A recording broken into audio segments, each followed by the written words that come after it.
hopa, ifunguro canke gufungura. Wewe unyumva uyu mwanya n'uyu munsi, ubayeho ukora ico gikorwa buri munsi mu gatondo no ku mugoroba, kandi uzokomeza kubaho mu gihe uzoba ugihumeka umwuka w'abazima ukora ico gikorwa.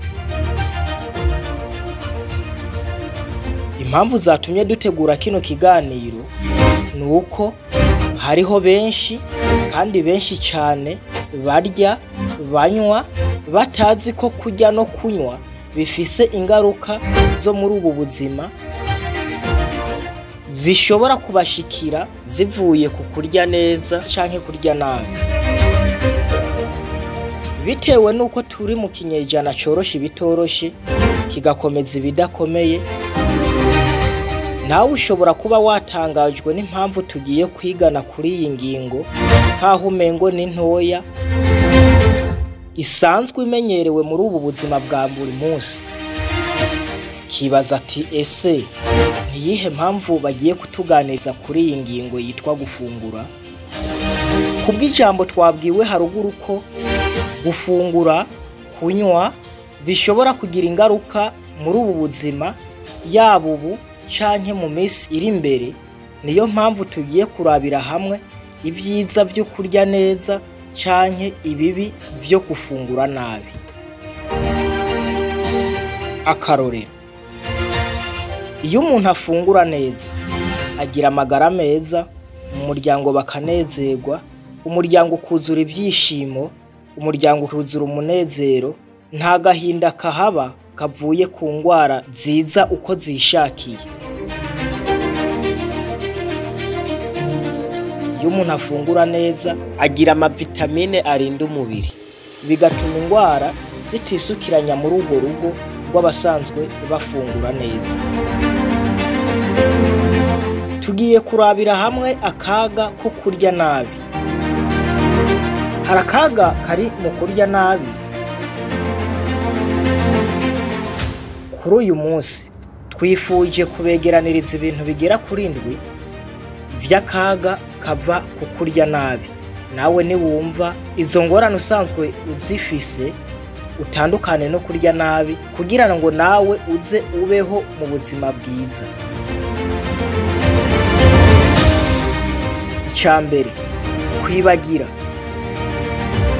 Kwibagira ku buryo umuntu yibagirwa ico afise mu minwe. Benshi muhiri wabo, ku buzi, iyo bakorera, iyo birigwa, ushobora kwibagirwa ikintu gifise mu minwe.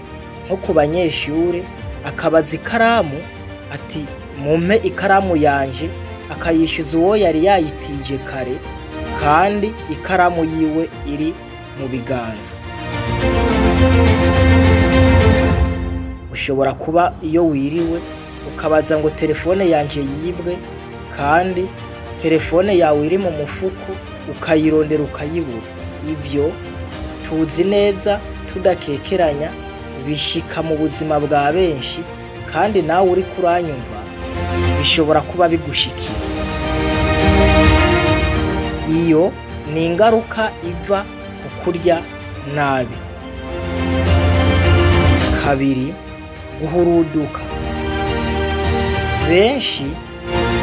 Kenshi abantu iyo bari mu makoraniro bashobora kuba bari ku ngingo bariko bariga, nko gufasha umuntu bazosakarira, nawe ukaza wumva mu kiganiro ataritse urutoki canke asavye umwanya agira ati erega uranibuka ko dufise na wa musi mukuru itariki runaka, kandi ingingo muriko muriga ko itararangira, umuntu akazanamwo izindi ngingo mutariko muriga. Ivyo navyo biva ku kurya nabi. Impamvu igira 3, kudahuza mu miryango. Mu miryango y'iki gihe myinshi kandi myinshi cyane huzuyemwo kudahuza. Benshi bakama mu nama kwiga uburyo bohuza mu muryango, ariko bikavaho bidatorewe umuti, vyanatorega umuti hakaboneka agahengwe, mu minsi 2 canke 3 niyirenga hakongera hakavyuka imivurungano. Aho gukemuza ibibazo kumvikana, benshi bakabikemuza imigere, ingumu, amakofi, inkoni, kandi vyari gukemuzwa kumvikana. Hari benshi batazi ko biva ku ngaruka yo kurya nabi. Impamvu igira kane ni ukutemera inama. Umuntu ashobora kugwa mu bibazo, umuntu ashobora kugwa mu ngorane, umuntu ashobora kugwa mu bintu bitari vyiza, ariko wamuha inama yuko akwiriye kubigenza, ahubwo wowe akakubona kuri umwansi, akabona ko umwanka, akabona ko atarukundo umufitiye, mu gihe cyo kumvira inama, kandi inama nziza akazanka, aho kuzumva akakugira umwansi. Impamvu igira 5, kudafata mu mutwe. Henshi kandi henshi cyane, benshi bafise ingorane yo kudafata mu mutwe. Bakibaza bati, ariko se Imana yandemye ndi kijuju? Ikada, ahubwo ingorane zavuye kuri twebwe, kuko twiyononye tutazi ingorane ziva, kubahamenye nabo bagakomeza kwinangira kandi basanzwe bahazi. Uzobona abana benshi ku mashuri bariga, bakarara biga, ariko iyo bageze imbere y'ikibazo bakibagirwa ivyo baraye bize. Si n'abanyeshure gusa, ushobora kubona umuntu yagiye ku isoko, agiye gusuma, ajanye n'ikinga, mu gutaha akitahira n'imoto yipakije, kandi yasanzwe ajananye n'ikinga yiwe akayisigaho yayiteretse. Ivyo navyo biva ku kaga ko kurya nabi. Impamvu igira 6, kwivumbura. Benshi cane aho uri ushobora kuba warababonye, canke wowe nawe ubwawe ugasanga ni kuri. Ushobora kuba muri mu biganiro incuro nyinshi ukabona umuntu yama yivumbura, hakumva ivyo muriko muraganira, akababwira yuko watavyumva, ahubwo iciza ari uko yokwihagurukira akigira. Iyo ngorane ishikira benshi, kandi benshi cane, ariko ntibashobora kumenya iyiva. Biva ku kurya nabi. Impamvu igira 4, kudakugwa kw'ijambo. Benshi ushobora kumva, jewe nafashe ingingo, kandi nayifashe, kandi sinshobora kuyihindura, ibyo navuze n'ibirya nyene. Ugasanga umuntu ntashobora guhanurwa ngo yumve, ngo yemere, ingingo yafata nziza, yafata mbi, ntashobora kumva yuko hariho ibyo ashobora gufata bibi, ariko ngo ahanurwe ngo yemere. Navyo wowe mukama muhangana n'umuntu wibaza ngo niwe, kandi biva ku kurya nabi. Ivyo hamwe n'ivyo tutavuze vyinshi uhora ubona ngaho iwanyu, aho uba, aho wirigwa, ni ingaruka ziva ku kurya nabi. Ese ushobora kuba wumvise kino kiganiro twavuze ijambo incuro nyinshi, dukomeza kuvuga ngo kurya nabi. Mbega ni gute umuntu ashobora kurya nabi? Nyumva, irinde bino bintu bikurikira kugira ngo uzugire amagara meza, uzugire umunezero, wirinde akaga kari imbere yawe. Icambere, irinde kunywa amazi uri kurafungura. Bino bintu abantu benshi babigize akamenyero, bashobora kwiyumvira ko ivyo kurya bidashobora gufungurwa batanyoye amazi. ariko kunywa amazi uriko urarya, kunywa amazi uhejeje kurya kugira ngo wumve yuko ngo akanyota gaheze, hariho n'ababigirira kugira ngo bahage, mubihagarike kuko ivyo navyo biri mu bituma ivyo twavuze haruguru bigufata.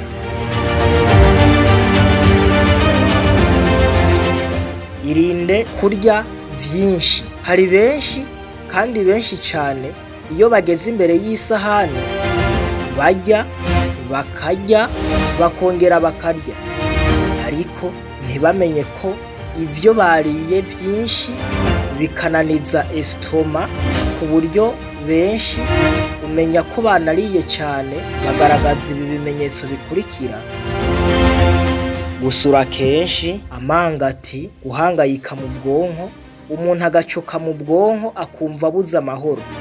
Nuko nawe nimba ariko wahora ubikora, bihagarike kuko bifise akaga gakomeye kurya ukarenza urugero. Rya ibikwiranye na estoma yawe, woye kurya kugira ngo uvyimbe inda, woye kurya kugira ngo uhaze irari ryawe, kuko iyo ubikora vyonona estoma.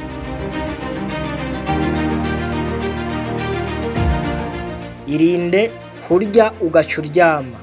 Hari benshi bagize akamenyero ko kurya mw'ijoro cane kandi bagiheza gufungura bakaca baryama.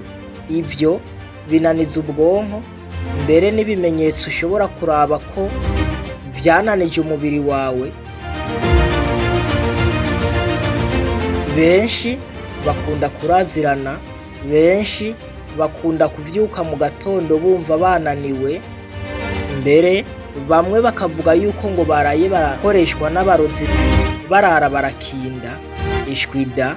Ahubwo ivyo biva ku kurya ukaryamana ivyo kurya muri estoma. Menya neza ibi bikurikira: